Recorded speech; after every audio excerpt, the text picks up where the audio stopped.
We are talking about climate change, carbon emissions, and global warming and various other aspects, but we are not addressing soil. Soil is the habitat upon which zillions of lives thrive. Once there is no richness in soil, then you have forsaken the planet in many ways. Every responsible scientist in the world and the UN agencies are clearly saying we have only 80 to 100 harvests left. That means approximately 45 to 50 years of agricultural soil left on the planet.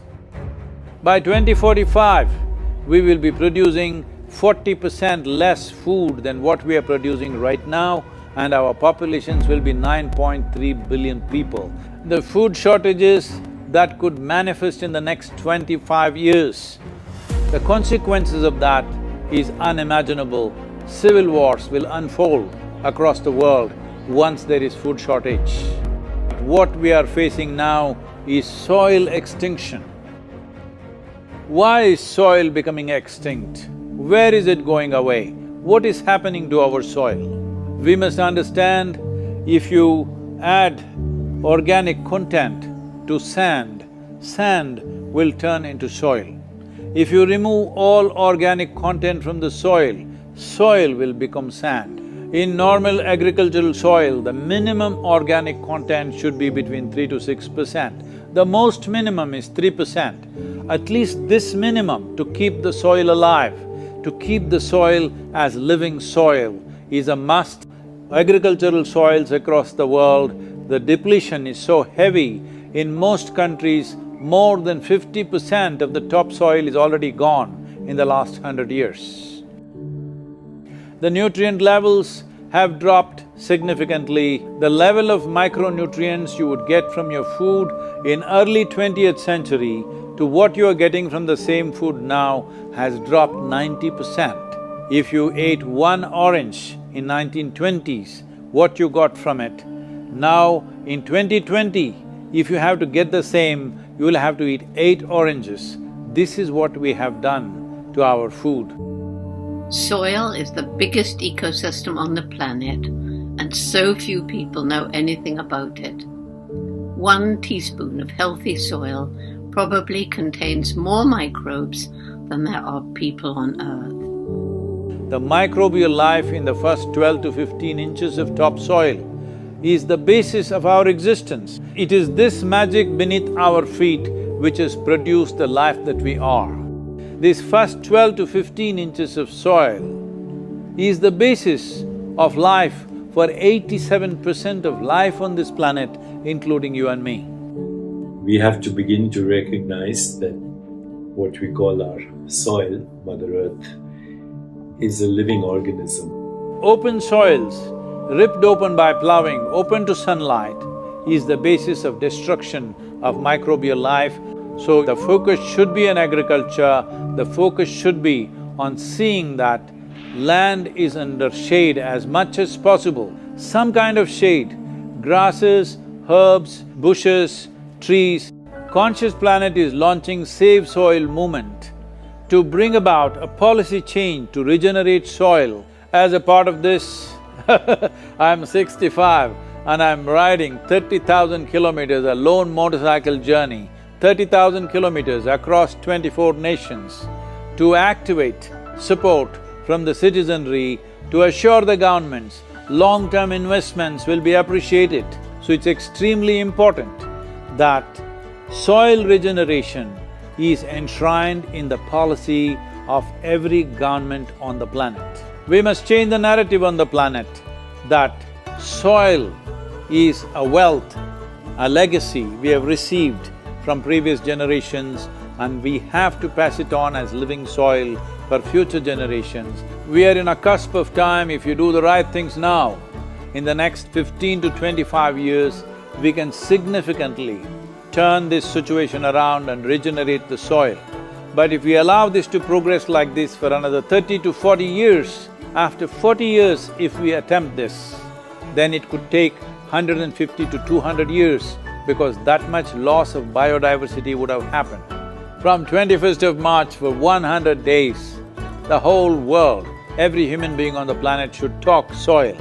We must hear the word soil, save soil everywhere to see that the narrative on the planet changes towards the most vital aspect of our life, the soil. Each one of you should reach as many people as you can to make this happen. Many global leaders and influencers are already participating in the movement. Be a part of this and let us make it happen. For my part, as much as I can contribute. We're going to save the soil. Do your part. And saving the soils. Our future, our children's future, and our planet's future depend on it. Save the soil. We know what we must do, so let's make it happen. Let's make it happen. Let's make it happen. Let's make it happen. Let's make it happen. Let's make it happen. Let's make it happen.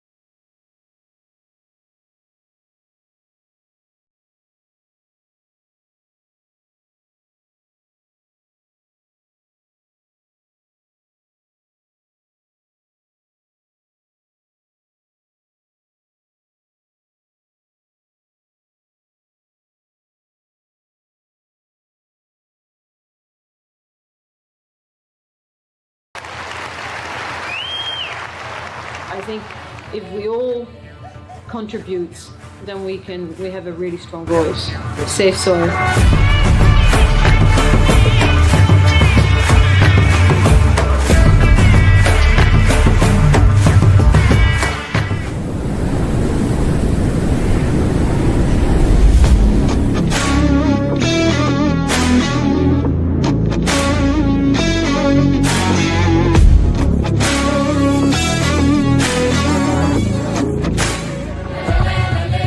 Event is about to start. There is a lot of crowd still waiting for us to get inside. There has been so much excitement and everybody is so excited to hear Sadhguru talk about Save Soil.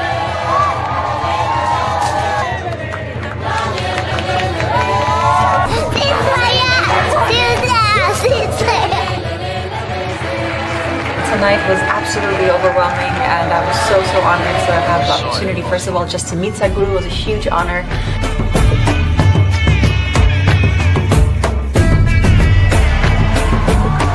Sadhguru is very charismatic and he says it as it is.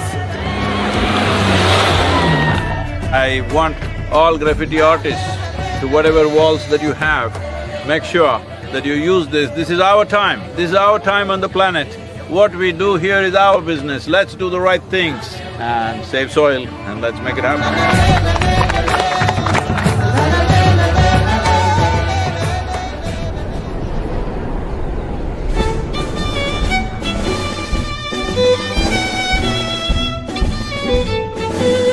One of the most beautiful cities of Europe. It is time that we in 21st century show that we are a mature citizens of this planet, that we want long-term well-being for ourselves and future generations. This is the opportunity. Save Soil is that moment.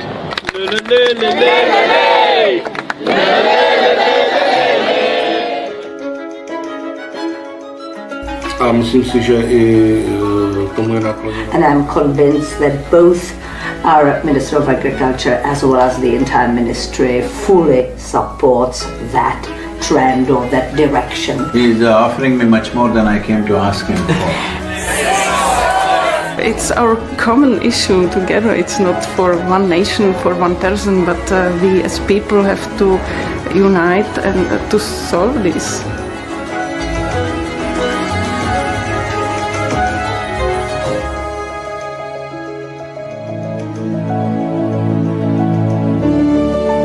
Here we are in this wonderful city of Vienna.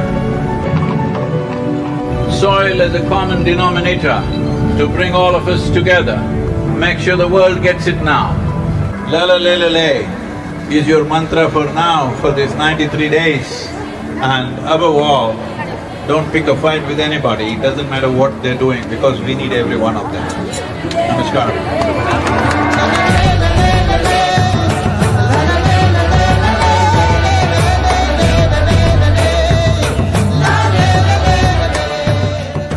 Yes, I know war is an important thing, but it's such an important thing that we can do without in our lives. At least from here on, cutting-edge technology should not go into military weaponry. This you must pitch for.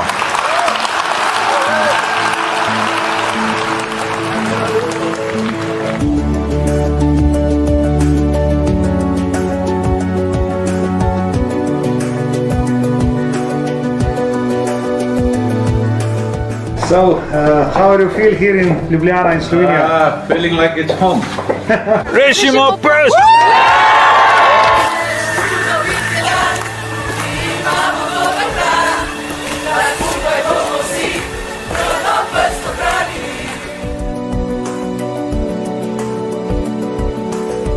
All of us have been part of this destruction. The only way is all of us become part of the solution also. So let's make it happen.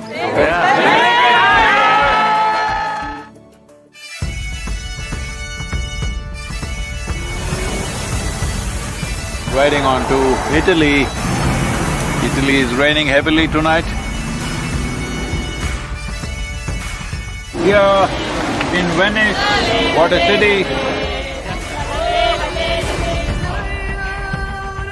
I am a huge admirer of Rome because whoever did it, their sense of geometry is so fantastic. The former president of European Parliament, he is 100% with us, and FAO is our partners now. And we are very happy that we are aligned in our message to high the profile of soils, and we believe that is very much needed. This great city, which is known as the Eternal City, we must understand over 2000 years ago, this Eternal City made the mistake of over-farming the region, and the erosions that caused did tremendous damage, and that was also the fall of the city at that time. So, the Romans of today should never make that mistake once again.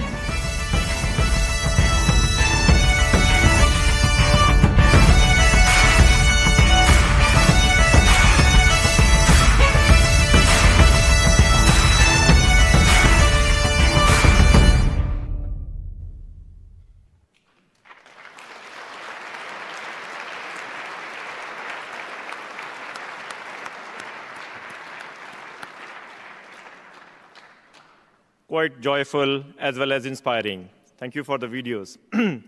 It's now my pleasure to invite Ambassador Indramani Pandey, Permanent Representative of India, to the United Nations and other international organizations in Geneva to deliver welcome remarks. Over to you, sir. Thank you. Sadhguru ji, Excellencies, distinguished guests, Namaskar, and a very good afternoon to you all. It's my great pleasure to extend a very warm welcome to Sadhguru ji and thank him for visiting Geneva as part of his global campaign to save soil.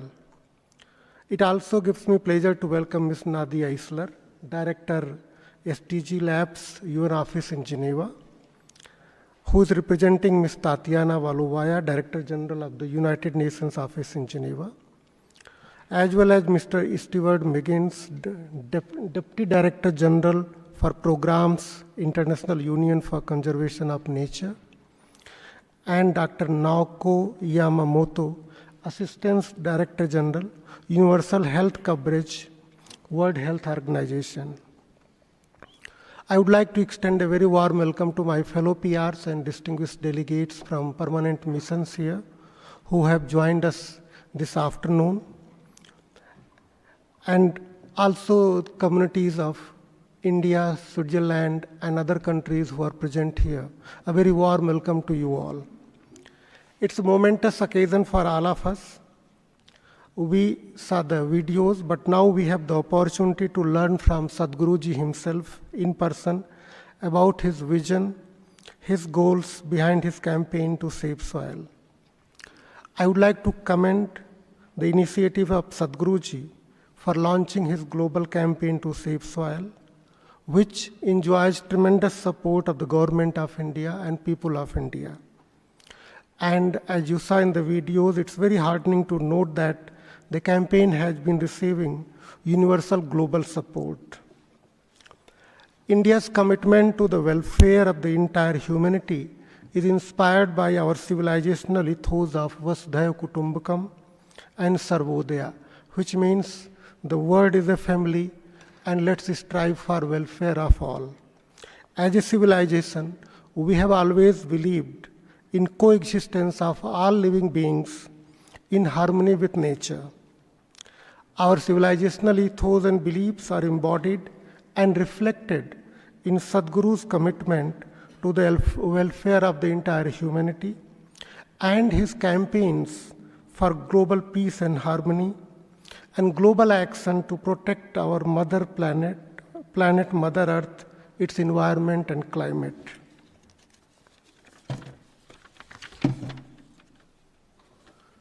Sadhguru can be translated in English as the true Guru, the one who shows you the true path.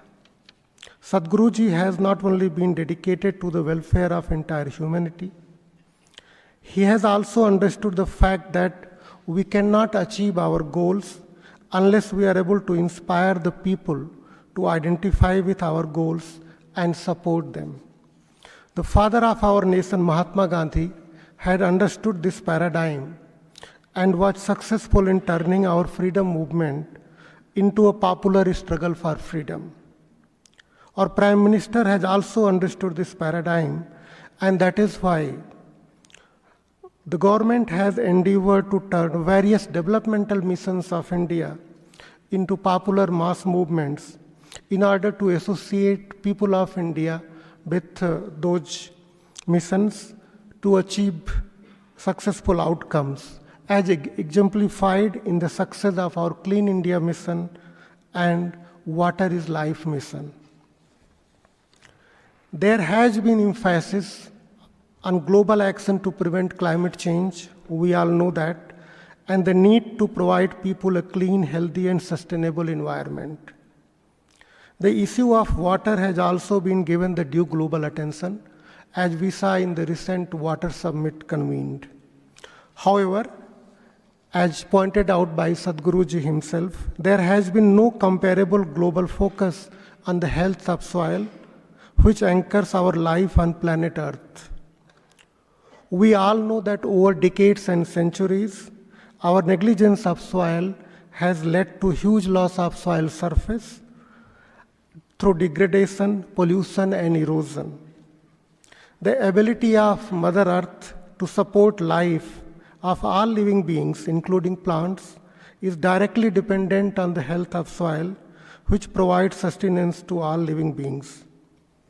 The importance of the campaign of Sadhguruji to save soil can be best understood in the context of the dire need to preserve and rejuvenate soil for sustaining our life on planet Earth. I am quite confident that the campaign launched by Sadhguruji will succeed in drawing the attention of the governments and the people worldwide to the need to save soil and encourage them to take requisite steps to accomplish this goal. I am hopeful that endeavor of Sadhguruji to undertake a motorbike journey of nearly 30,000 kilometers, touching about 27 countries, covering the continent of Europe and the Middle East, will inspire people globally to join his campaign to save soil. I would like to appeal to all the people who are present in this room to become part of this campaign and join his hands and our hands to achieve the goal that we have set for ourselves. On behalf of the Government of India, I would like to just mention that in spite of the pressure of population, in spite of the pressure of agriculture that we have been actually able to increase our forest cover a modest increase of 3%. But that's a beginning, and we are committed to continue to increase our forest cover so that we in India can prevent soil degradation and save soil. Sadhguruji, that's our assurance and part of the government of India. Thank you again for undertaking this journey. Thank you for launching this movement to create this global awareness. And we are very keen to learn more from you on what we can do individually and collectively to join your hands in achieving this goal. Thank you.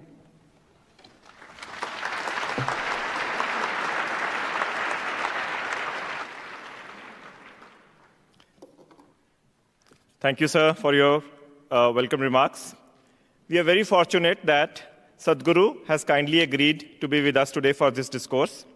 He needs no introduction, just a few words about him. Sadhguru Jagdish Vasudev is an internationally renowned Indian yogi, mystic, and visionary who has touched lives of over 1 billion people through his transformational yoga programs and social outreach environmental projects.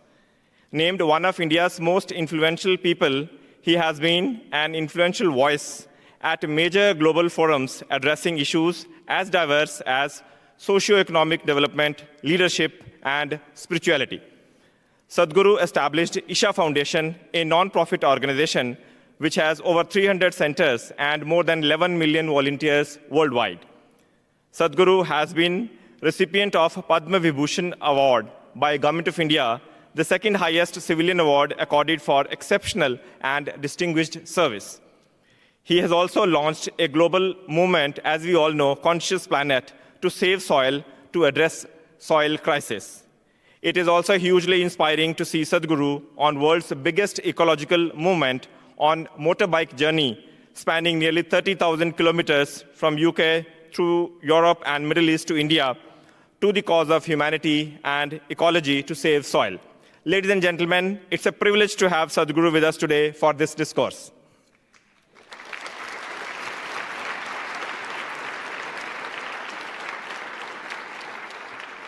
I would also like to share with you that after the discourse, there will be a question and answer session, which Sadhguru will be answering. So if you have any questions, you can keep it in mind and raise hands when the time for question and answer arrives. Without taking any further time, I will now pass on the floor to the dignitaries on the dais and would request Ms. Nadia Isler, Director of the SDG Lab, who is representing the Director General of the United Nations Office at Geneva, to begin the discourse with her thoughts, followed by other speakers. And I will also request DDG IUCN to moderate the discourse. Over to you, Ms. Nadia. Thank you. Thank you very much. Ambassador Pandey, Sadhguru, Excellencies, ladies and gentlemen, and dear children. It's my pleasure to send the greetings from the Director General of the United Nations Office here in Geneva, Ms. Tatiana Valovaya, to all the participants to today's event.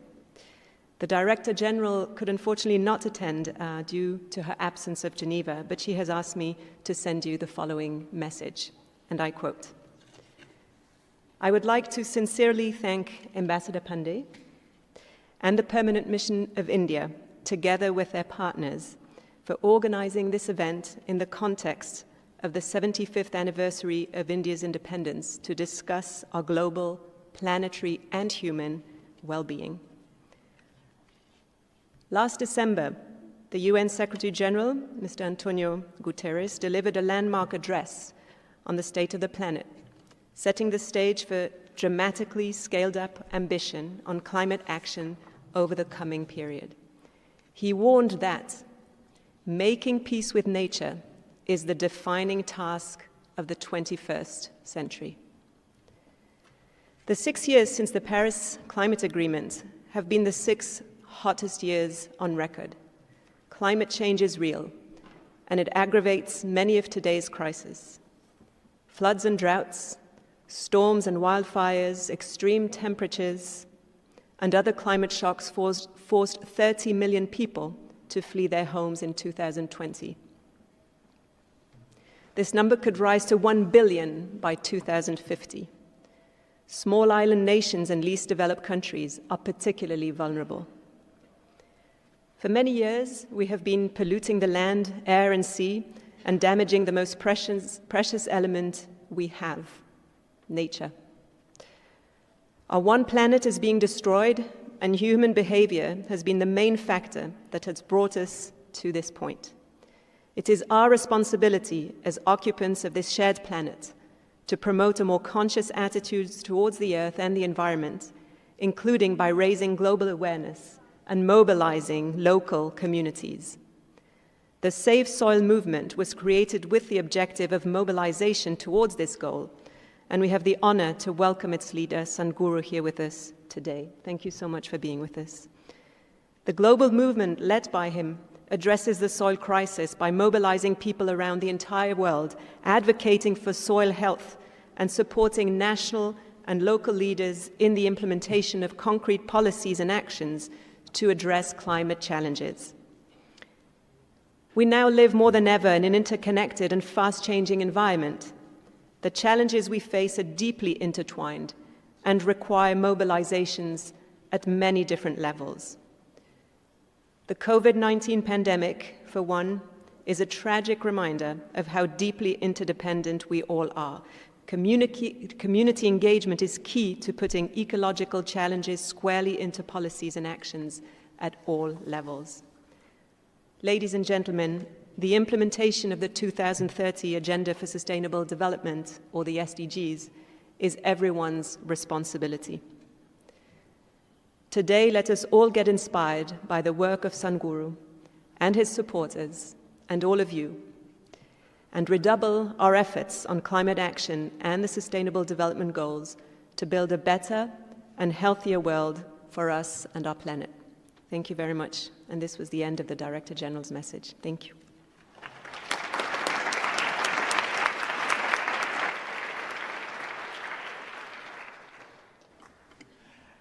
Thank you very much, Nadia. And now I'd invite Naoko Yamamoto, the Assistant Director General of the World Health Organization, to make a couple of opening comments. Thank you.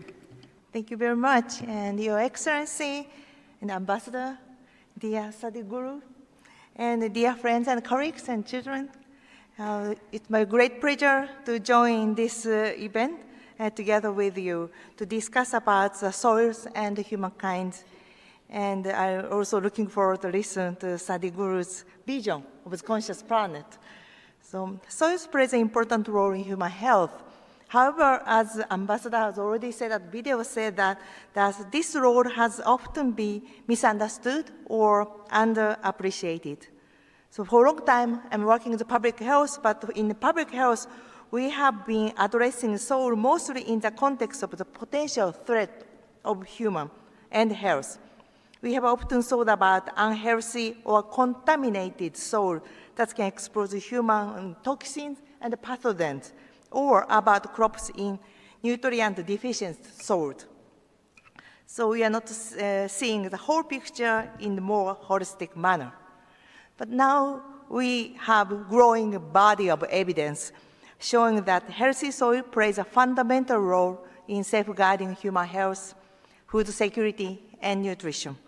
So we know that healthy soil favors food crops higher in nutritional value. This contributes to promoting a healthy diet, which helps to prevent many risk factors of non-communicable diseases and provide more prevention and protection against infections. Healthy soils also promote healthier environment for human beings. For instance, healthy soils are essential to carbon capture and water availability. They are also important for traditional medicine in order to ensure adequate supply from healthy soil.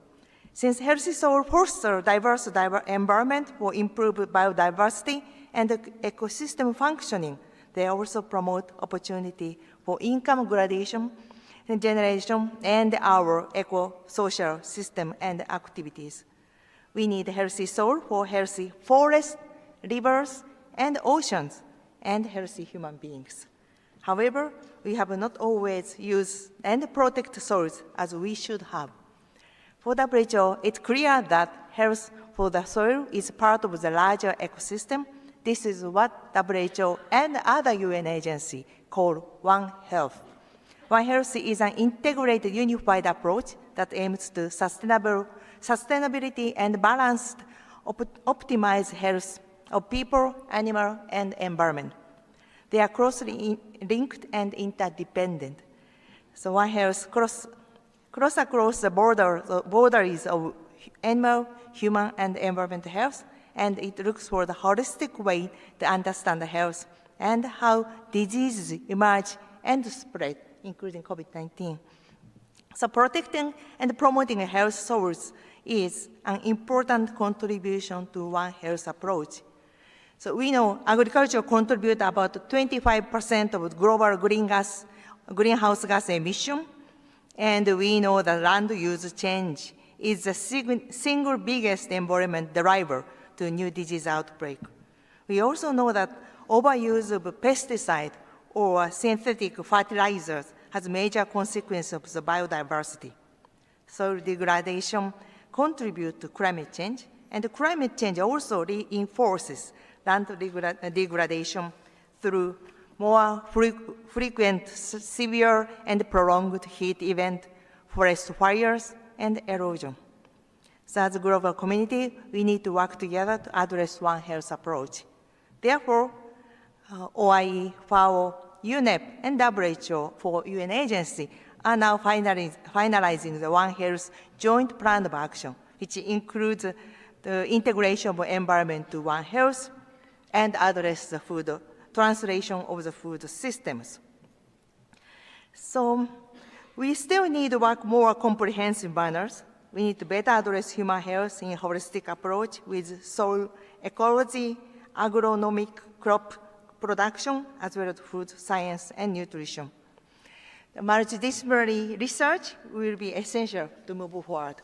So we have many things to do, but like Sadhguru said, that conscious planet as a fundamental in this process. We are very happy to working together with all of you. So thank you very much again, this opportunity. Thank you.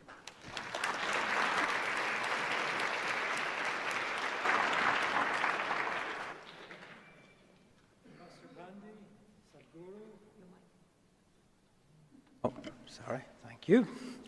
Ambassador Pandey, Sadhguru, Excellencies, ladies and gentlemen, future leaders. It's a real pleasure to be here. And it's actually, I'm going to speak both from an IUCN perspective, but also from a personal perspective, because I come from a small farming family, and I spent most of my life in conservation. And to be honest, there's always been a little bit of a tension there. There has been conservationists did not understand farmers and agriculturalists, and agriculturalists certainly didn't understand farmers, conservationists.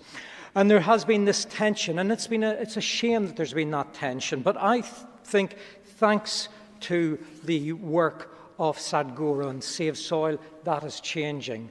And we're actually now starting to see that we do share a common cause, a realization that nature underpins life here on Earth. Whether that's regulating the planetary systems.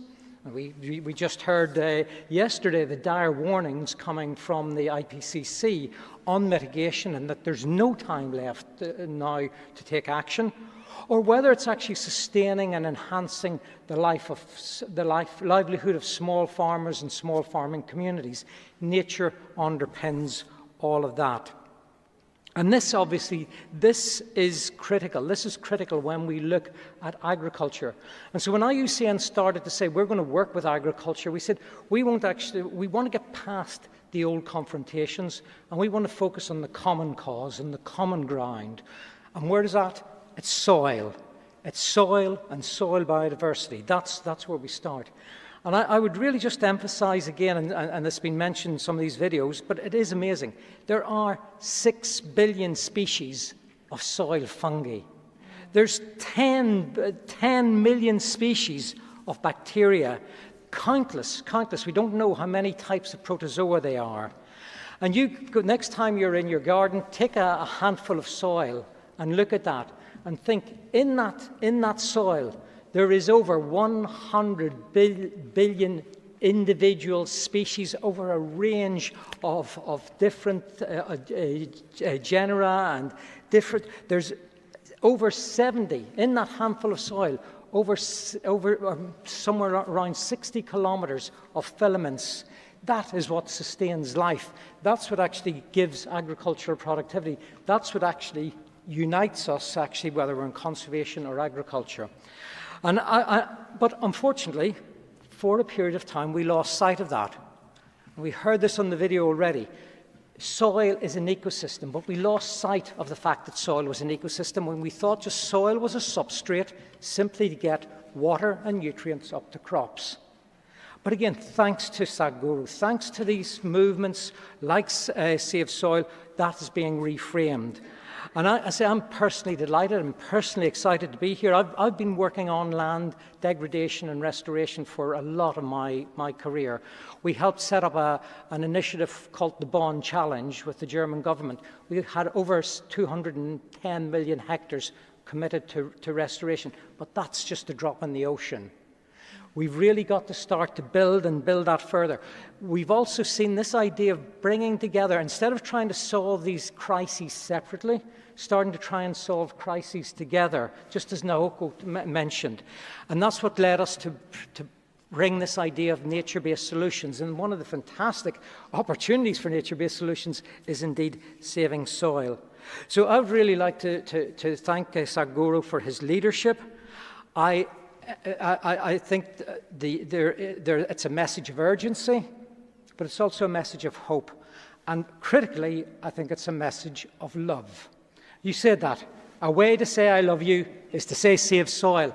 And really to the future leaders, I would say you can get angry, you can get frustrated, but if you want to be older gentlemen like ourselves, you need to have your work driven by love. So save soil, let's get going. I think this is really exciting. Thank you very much. Thank you. And now,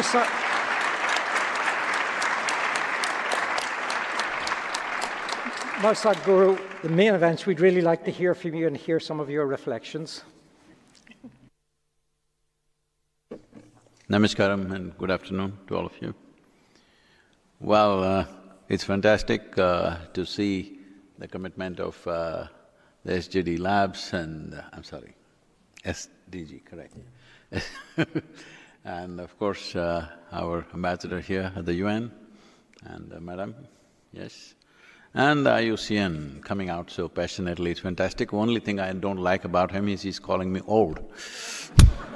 I called us old, you and me. Because I don't want to get old in this 84 days that I have, I need to stay good. 30,000 kilometers at this stage of life is not a joyride. So, anyway, it's wonderful that everybody is beginning to see this in this direction. I've been talking about this for the last 30 years. Everybody says it's fantastic, and it dies right there. So I don't want you people to again say, Sadhguru, fantastic, I'll go home and sleep on it. That's not what is needed. We need to understand, as a generation of people, we are that generation of people who are in a cusp of time right now, that if we do the right things now, we could be that generation which turn back from the brink of a disaster. Or we could be that generation which slept through and fell over and grieve over the disaster. Why I'm saying this is, well, we're in Europe and World War I happened. We grieved over that, oh, we shouldn't have done this, never again another war will happen. Before we could forget it, when the same generation was still alive, number 2 happened.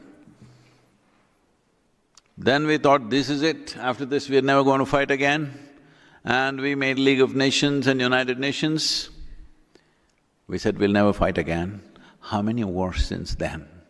Then the year 2000 came, the young people stood up and said, we are millennials. I don't know whatever it means, I'm in both the millenniums. It's a fortune, half in this millennium, half in the next. Whatever it means, they said we are a knowledge-based generation, we are technology-based generation. There will be no such wars. That is the fools of 20th century. 21st century, how many wars? How many nations destroyed? Once again, you have things in the neighborhood going. So I'm saying there are a whole lot of people who will allow disasters to happen, who walk into disasters and then grieve over it. With this soil issue, I would like to be that generation who turned back from the brink of disaster doing the right things. What is the right thing to do? Well, there are any number of scientists who put their life into soil sciences, but they were never heard for whatever reasons. They've spoken here and there, but really, in the policy making of the world, their words have not been taken, unfortunately. I've been interacting with various agriculture ministries of various nations. Almost every nation on the planet, even today, largely addresses soil as an inert substance that you can fix by adding this chemical or that chemical and fix it. Well, let me bring this to you already. He very eloquently said that. Soil is the largest living system not on the planet. In the known universe, there isn't anything like that. The first 15 to 18 inches of soil, what magic it is unbelievable. Even if you sow death into it, life will sprout out of it. There isn't another substance or there isn't another place like that anywhere in the universe that we know. But we've been treating it like it's some kind of a material that we can use and discard. Well, there is no room to discard because the only place you can put back anything is back into the soil, really. Wherever you put it, that's where it goes. We are born out of it, we live off it, when we die we go back to it. Now we've been busy pointing out differences between you and me. Oh, you're of a different gender, different race, different religion, different country, different… How many differences have we found? But soil is one unifying factor. This is not only for ecological purposes. As human beings, to find a common ground, to find a common denominator among ourselves is most important, because otherwise we will not solve solutions, we'll not find solutions. Even with best intentions, we will only multiply problems, which we have been doing. We have been expressing our good intention all over the place, but we are only multiplying the problems because we are always looking at the divisions between you and me, how we are different. All of us come from the soil. We go back to the soil. Will we get this when we are alive, or will we get this only when we are buried? This is the only question. If we get this now, we could do something wonderful. If you don't get it now, you still make good manure. I'm saying, somehow you will be eco-friendly at some point. So, what is it that we are asking for? There are many complex… I'm sorry, could we… I don't… Can we raise the volume a little bit so that I can stay away? I'm sorry. Hello? Yep. There are many complex solutions that any number of people are offering, technologies, applications. I respect all that. But for all this to work, we must have reasonably alive soil. If soil is not alive, your technology, your applications, all the great ideas, none of them are going to work because this is the life-making material. Can I tell you a story? Is it okay? A story is allowed in a… This happened in 2060, this happened. A group of scientists sought an appointment with God. They got it and they went there. And they went there and told him, "Hey, old man, you've done pretty well with creation. But today everything that you can do, we can also do. It's time you retire." God said, "Oh, is that so? What is it that you can do?" Then they said, "Look at this," and they just dug up some soil, made a vague image of a human child and did all kinds of things, and in a few minutes the child came alive. God said, "Oh, that's very impressive, but first get your own soil." So everything that you have seen as anything living, whether it's a worm or an insect or a bird or an animal or a tree or a man or a woman, anything that you have seen as life has come from the soil. It is because of that material we are able to manufacture life. The cycle of life is on because of that one thing. otherwise it wouldn't happen. Well, there are many complex solutions for everything, but the simplest thing we need to understand is the microbial life as he was describing. I'm sorry, what's that name? Stuart, I'm sorry. I'm traveling so much, on the motorcycle, my brain is flying away a little bit. So you lose some of it, the winds. So, as Stuart was eloquently saying about how many trillion, nobody knows how many trillion, we know it is in numbers that we cannot count. It's beyond our computing systems. That is how complex it is. So this complex material, how does it live? How does it thrive? There only one thing is they need food, like us, because that's how life on this planet is made. There is no life on this planet which can just be by itself without consuming something. This is the nature of life on this planet. They also need food like you and me. Their food is this organic content in the soil. They need carbon sugars to survive. And they will do multiple activities. It is the most complex partnership system anywhere in the universe. It is the most sophisticated marketplace on the planet because it is so very complex, what little we know. Today, scientists are openly admitting that they probably know approximately 1% of what's happening there. 1% of the species is what they know. Knowing 1%, you cannot decide how to run this, right? Hello? Knowing 1% of your life, can you run your life? Knowing 1% of your job, can you do your job? Hello? We know 1%, and that is mind-boggling, that 1%. That's how complex it is.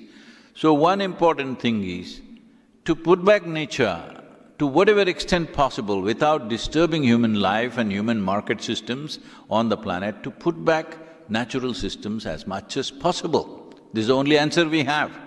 Rest is all lot of talk because we know only 1%. Knowing 1%, if you think or you are a master of that thing, that would be the stupidest thing we did in this… on this planet. So it's important that we put it back to its natural cycle. Put it back to natural cycle means just give them food to eat. Why are they being denied food to eat? This started happening somewhere between 45 to 60 years ago, actively across the world. In some countries, it might have started a little earlier. They came up I think in 1916, a German scientist came up with a magic powder. It is a nitrogenous fertilizer. So people took this magic powder and put it on the land and boom, crops just bounced out like that.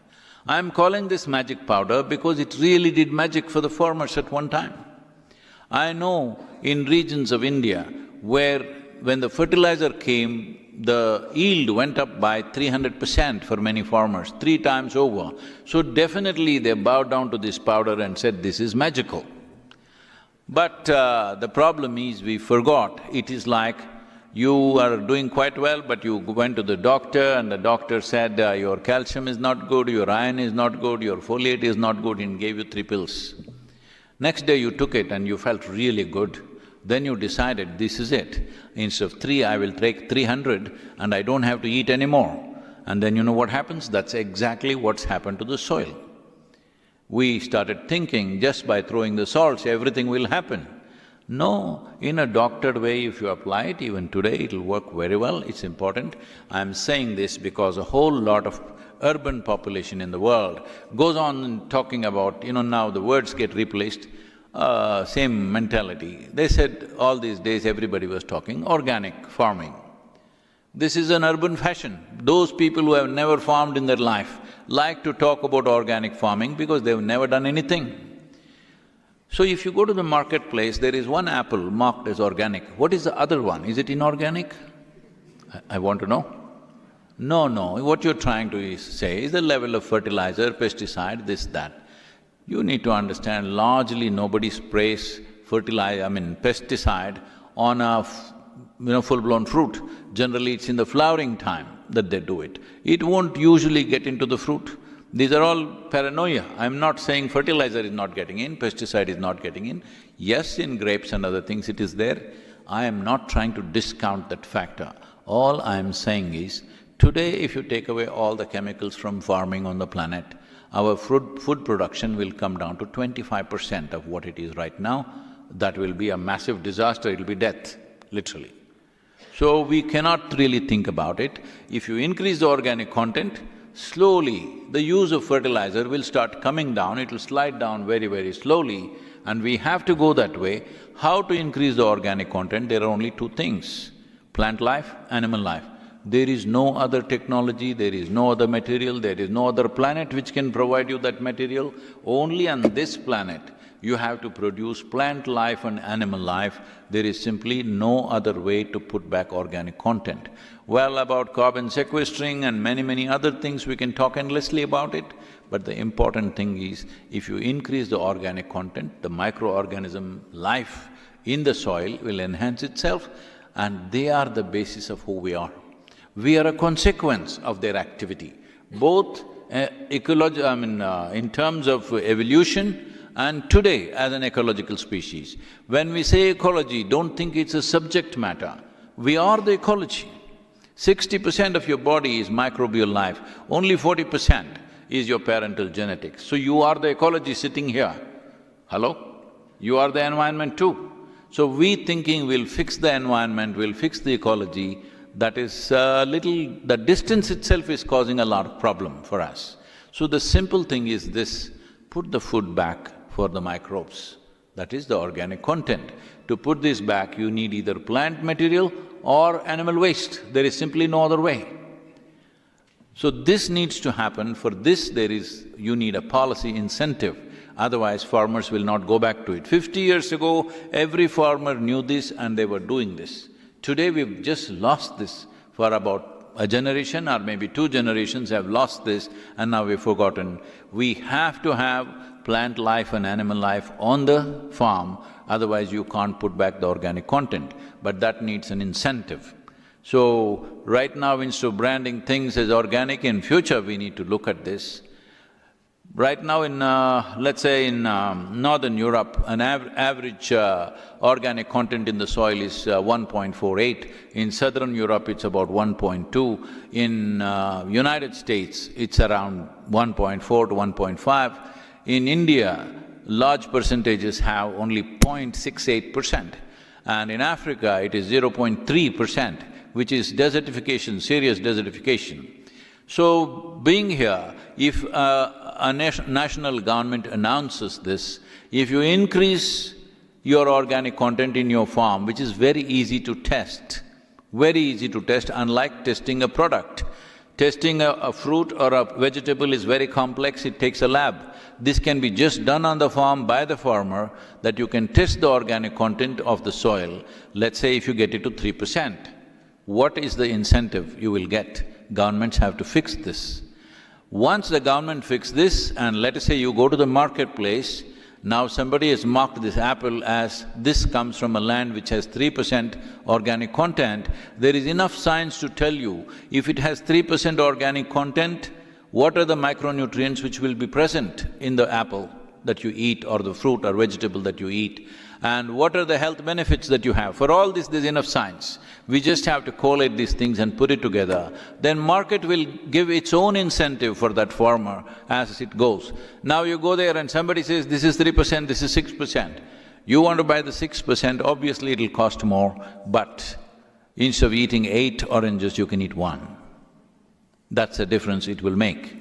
So, this is something that needs to happen now, not tomorrow, because if you start the policy making now, for it to fulfill in terms of action across the world, it will take anywhere between 8 to 12 or maybe 12 to 20 years' time before it happens across the globe.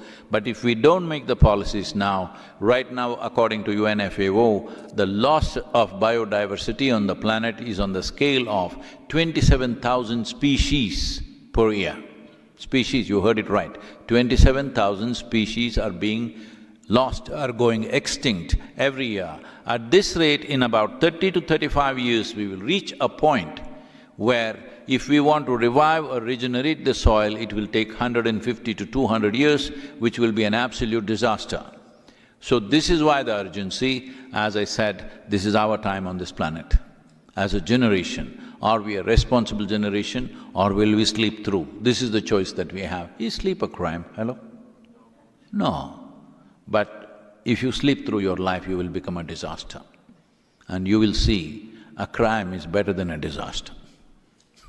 Yes, it is. Let's not become the disaster. That's the effort. Why this movement is to move the people.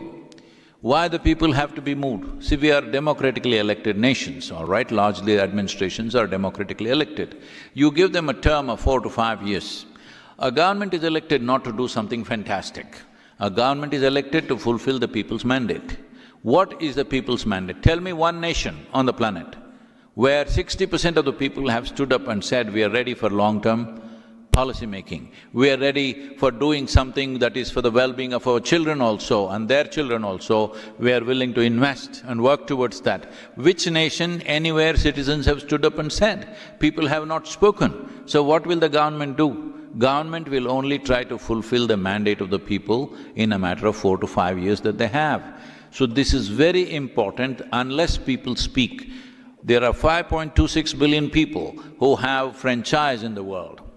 If 3 to 4 billion people speak, in these 100 days, we want 3 to 4 billion people to speak. You don't have to support me, you do your own soil thing. Say something soil every day. On the social media, on the street, wherever you want, on your car, on your face, say soil, something about soil, really. I'm telling you this, not a joke. If we don't do enough right now, we will be a seriously regretful generation in 20 years' time. Let's not get there. Thank you.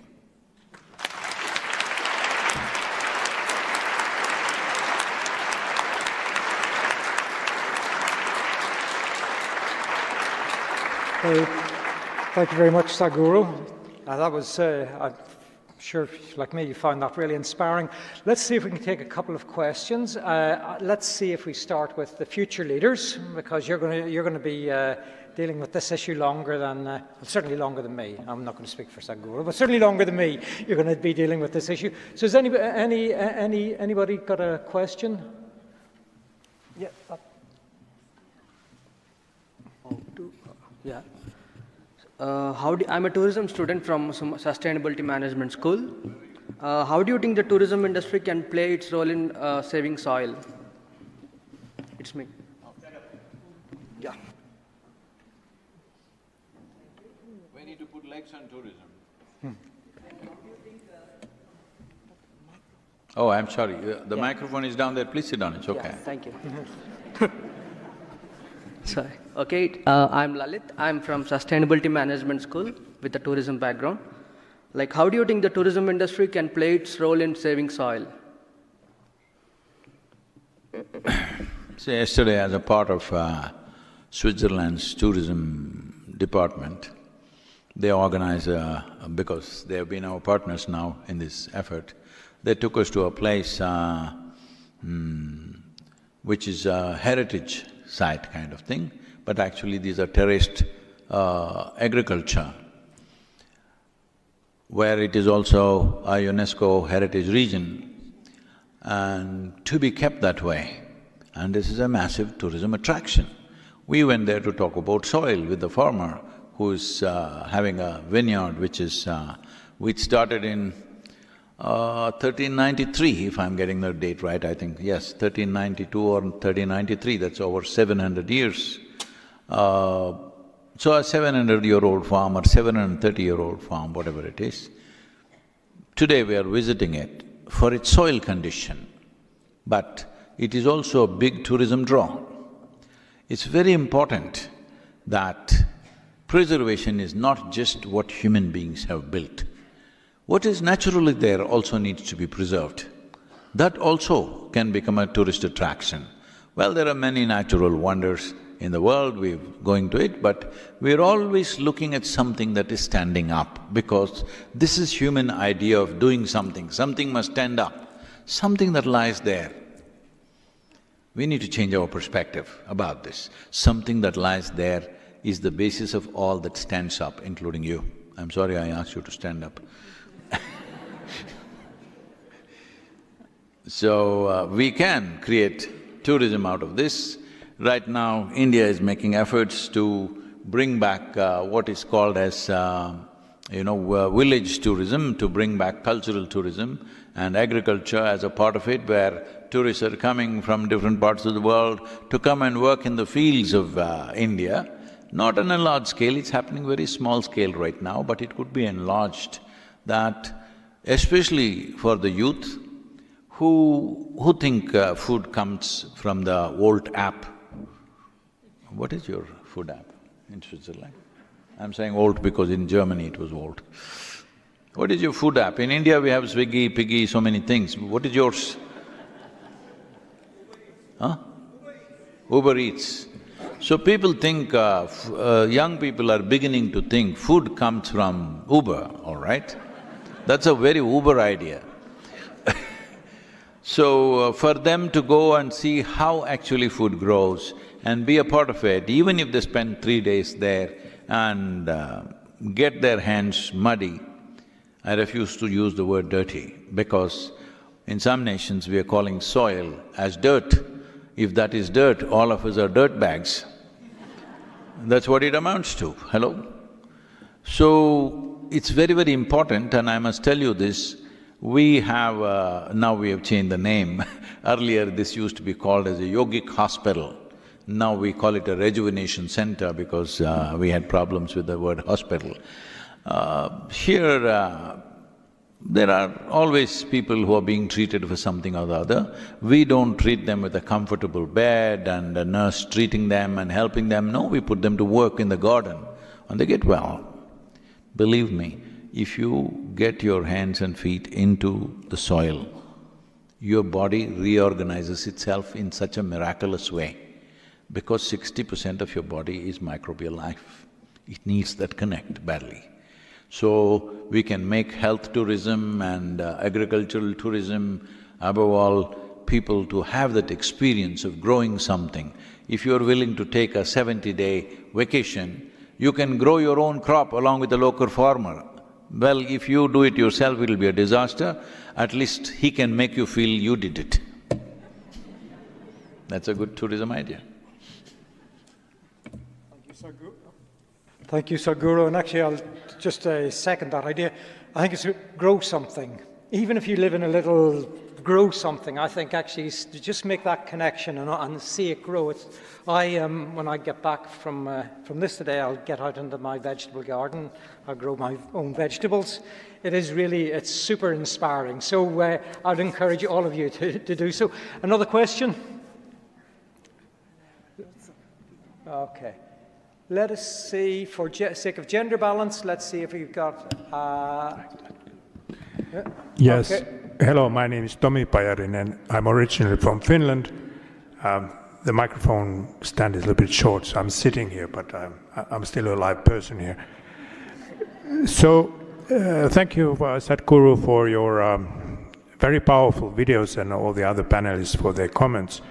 So when I go to the supermarket and buy tomatoes, or tomatoes as they may be pronounced, they may indicate on the packaging that the tomato may be from Spain or Italy, but there's never any mention about the quality of the soil. Has there been any discussions to address this food labeling question in this regard, please? Not at all, because soil has not been in focus at all.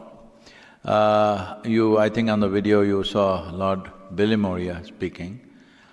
He was at one of our events in London, and he said, Sadhguru, I was at the COP26 for a week and a half. It was 2-week event, but he was there for a week and a half, and he said he addressed over 30 meetings or gatherings that are there. But he said, I never heard the word soil the 10 days that I was there. I also spoke to a few other environment ministers from different nations, and they also said similar things. We never heard the word soil. So the soil word is a dirty word that people have been avoiding. So this is one reason to change the narrative on the planet. This movement's fundamental focus is that, to change the narrative, because without changing the narrative in a democratic society, nothing moves. So all of you who are here, right now I asked for 1 million Earth buddies. I think we have about 400,000 plus, I think, right now, if I'm correct, somewhere around that. And an Earth buddy means you dedicate to spend at least 10 to 15 minutes a day to enhance the soil message in the world somehow. Use the Twitter, use the Facebook, use the Instagram or whatever gram, all right? Somehow enhance the message, because I want you to appreciate this. This is the first generation ever in the history of humanity who has the ability to sit where you're sitting and talk to the world. Never before such a thing was possible. Many great beings have come, but when they spoke, hardly 10 people could hear them. This is the first time that just about anybody can speak. That… what do you have, a smartphone or a dumb phone? What do you have? I'm just checking. You have a smartphone? So if you have a smartphone, you should not waste this phone just to send silly messages. That you can do a little bit, all right? I'm not against anything. You can do a little bit of that, but the important thing is, this is a powerhouse. If you use it right, you can change the world with that instrument in your hand or in your pocket right now. Hello? Hello? Because in a democratic nation, there are two things in your hands which are most powerful. One is your vote, that's your business, I will not talk about it. Another is your voice. I'm saying, where is your voice? What have you spoken about that is of great concern to you and to the world? What have you spoken? Please look at this. It's time to speak. If you don't speak now, it'll be wasted. About soil as a important aspect of whether it's a tomato or an apple or whatever it is, it has to come in the world. In what kind of soil has it been grown, rather than telling me this is organic or inorganic?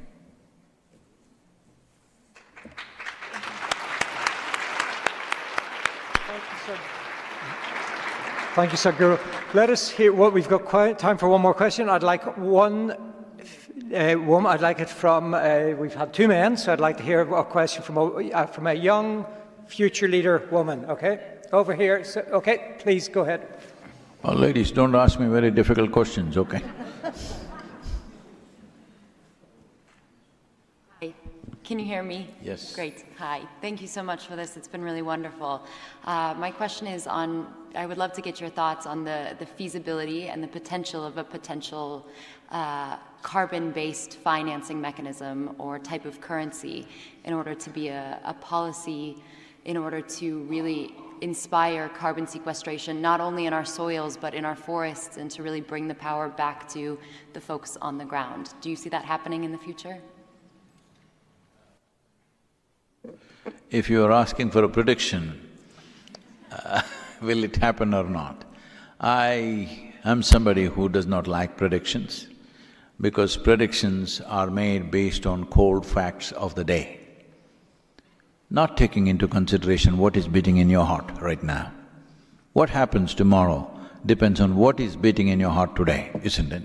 Not because of some cold facts out there. So, I don't have a prediction to make, but I have a plan, or you're part of it, that's all I'm asking. We need a plan and the will to execute that plan. That's what is needed. Do we have the necessary commitment? Are we focused enough to see that we don't walk into disasters and then cry about it? We are capable of mitigating disasters before they happen. But if you mitigate a disaster, you don't get any award for that, you won't get any recognition for that. Suppose a bomb explodes, if you go and help the people who are injured, you will get something. If you made sure the bomb did not explode, nobody will know you did it, all right? So, it's all right. It is this life, there is no recognition. How we live, what we do and what we create is what matters. Whether somebody claps their hands or not, that doesn't matter. Whether somebody appreciates it or not, it doesn't matter. The important thing is, what do we stand for, what have we created, how are we as human beings? When I say human beings, we must understand that all other creatures, the percentages I'm just throwing, okay, don't take that seriously. Most creatures are made like this. 90% of their life is fixed by nature. Only 10% latitude for their individual personalities to develop. With the human being, as human beings, we come largely unformed. Only 10% is fixed by nature, 90% is in your hands. This is what human beings are suffering, this freedom. This freedom to be the kind of person or being that you wish to be, that is what they're suffering. So people are not suffering their bondage, they're suffering their freedom. Daily struggle is just this, how to be. So, how to be in this world at a time like this? This is our choice. If we know how to be, we definitely have a plan. If we have a plan, then all we need is a relentless commitment to execute that plan. Now, what I'm asking the world is extremely simple. 192 countries, for all of them we made a small document which is a handbook to make policies on top of that. We are not presumptuous enough to make our own policy for countries, that's not my business. A simple handbook based on the latitudinal position, type of soil, population pressures on the land, economic conditions, taking all this into consideration. What should be the direction of the policy in that given nation? We made 192 books like this, it's taken us over 2 years of work to do this. And some of the top scientists have participated in this. Now we are reaching this to every nation, but for them to take it seriously, we need 60% of the population to move, to say something about soil in a concerted way in a limited amount of time. If you say it over 20 years, it'll be lost. It must be said in this 100 days. Because you're wonderful people of Switzerland, I'm giving you 16% discount, because 16 days are already gone, 84 days you have. 84 days, make as much noise about soil as you can. Let the world reverberate with the word soil, because soil is not about me, soil is the basis of our life. Soil is the basis of every life that we see around us. So right now the important thing is to move people.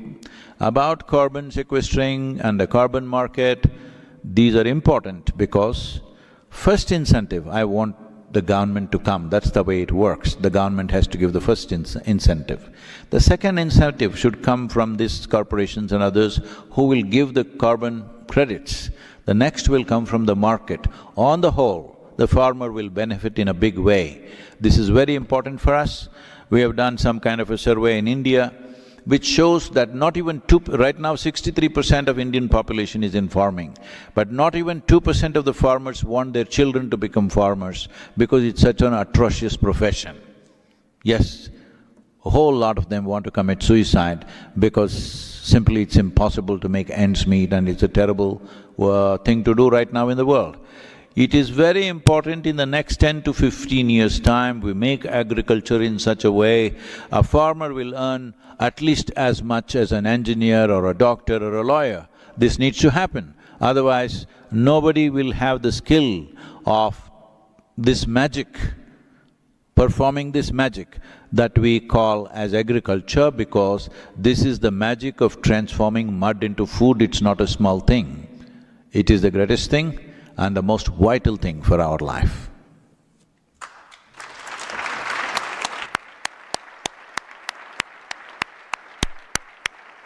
Thank you very much. I see several hands, but unfortunately we have run out of time. I think we could have done with a couple more hours at least. I would really like to thank all of you, and again, apologies for those who couldn't ask questions. But I think we've had some really fantastic insight already. Sadhguru, I'm going to give you the final word if you just want to sort of give us that last, your last wrap-up thought or word of inspiration, and then I'm going to hand across to Mr. Babat, and he's going to take us through to the end of this, this fantastic session. Thank you very much, everyone. My gratitude to all of you who are here representing different aspects, and Ambassador, yourself, those vegetables, you did the wrong thing, I'm a comforter now. You're growing your own vegetables, that sounds attractive. Ma'am, thank you very much. And every one of you who is here, see, this is our time on the planet. How we do life here is our business. Will we do life in a responsible way or in a frivolous and irresponsible way? This is the choice that we have. And right now, according to UNFAO, the food that we're eating today doesn't belong to us, does not even belong to the young children that you see here. It belongs to the unborn child. We are eating up the food that belongs to the unborn child. That is how we are over-consuming right now. In my emotion, if I eat up the food of an unborn child, I feel this is a crime against humanity. We need to absolve ourselves of this. Thank you.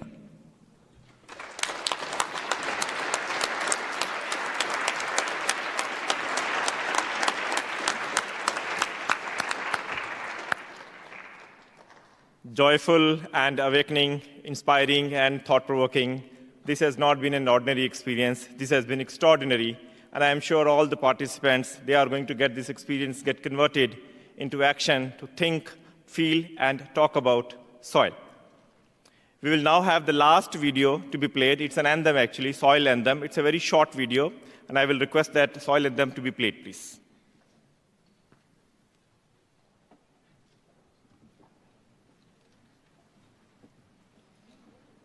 La la la la la la la la la la la la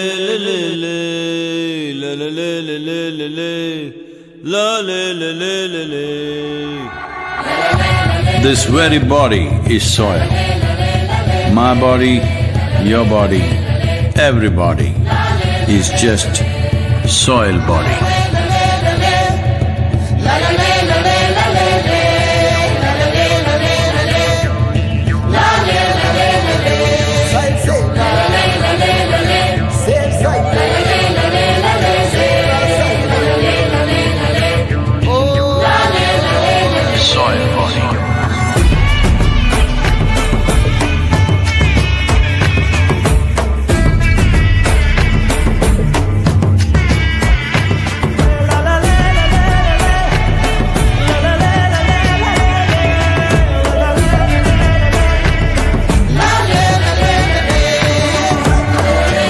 The magic of soil is it turns death into life.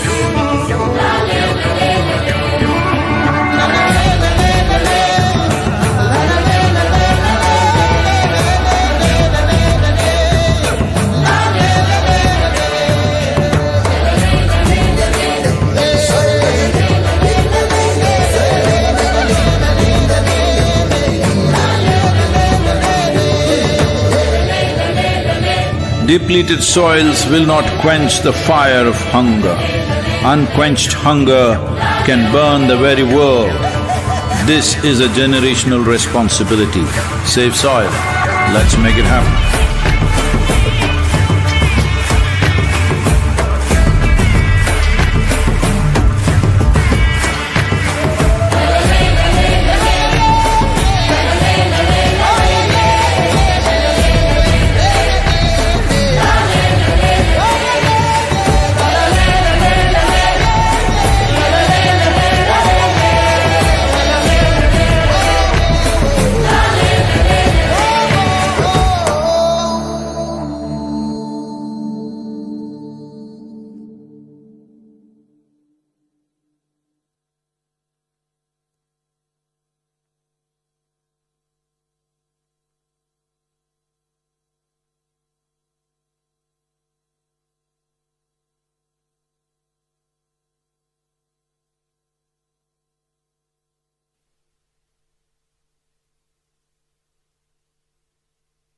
To be seated, please.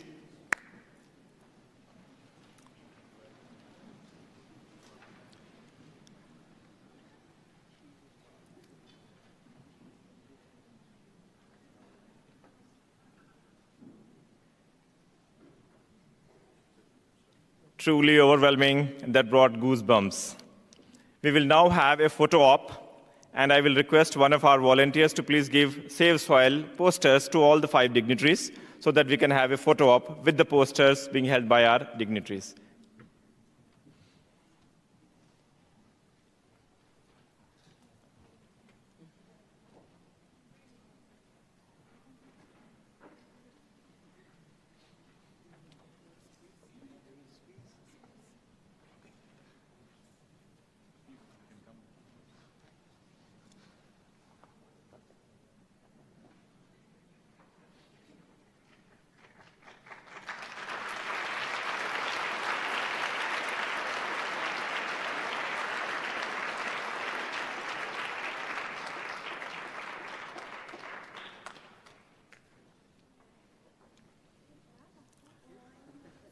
Thank you.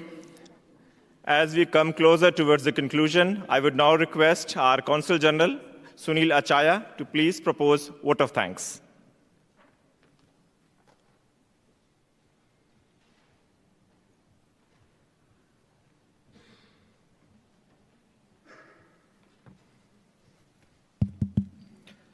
Respected Sadhguru Ji, Permanent Representative of India to the UN, Ambassador Indramani Pandey, distinguished speakers, Ms. Nadia Eisler, Dr. Enako Yamatomo, and Mr. Stuart McGuinness.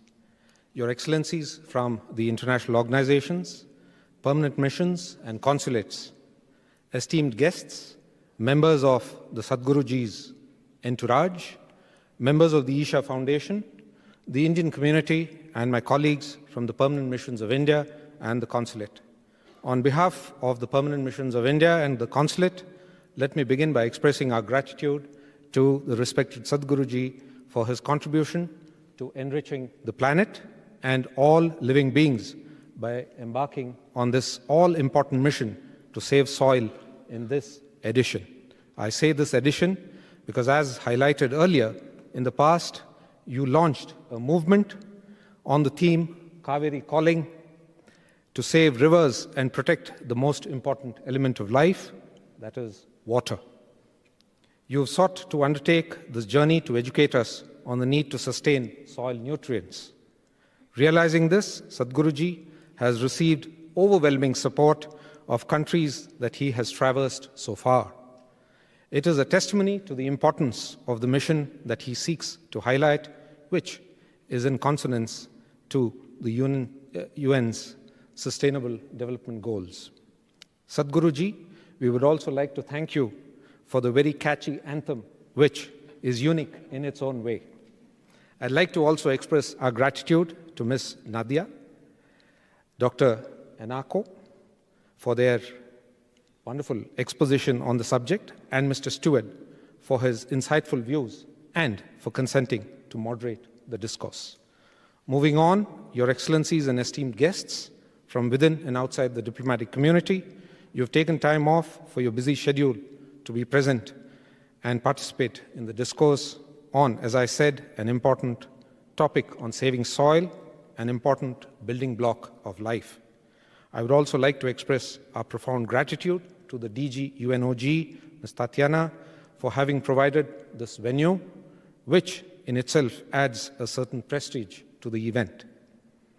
To her colleagues, I thank you for providing logistic and technical support to ensure the success of the event.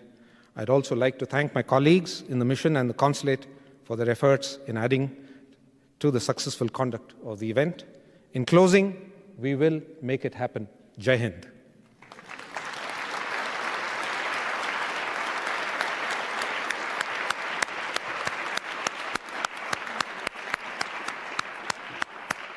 Thank you, sir, for the vote of thanks. We now come to the conclusion of this discourse today, and I, on behalf of the Permanent Missions of India to the United Nations, to WTO, and to the Conference on Disarmament, the Consulate General of India, and our partners, Isha Foundation, would like to thank you all for joining in today. And we look forward to our future events that we'll be organizing in the coming days. Thank you so much for all of you for joining this event today. Thank you, and Jai Hind.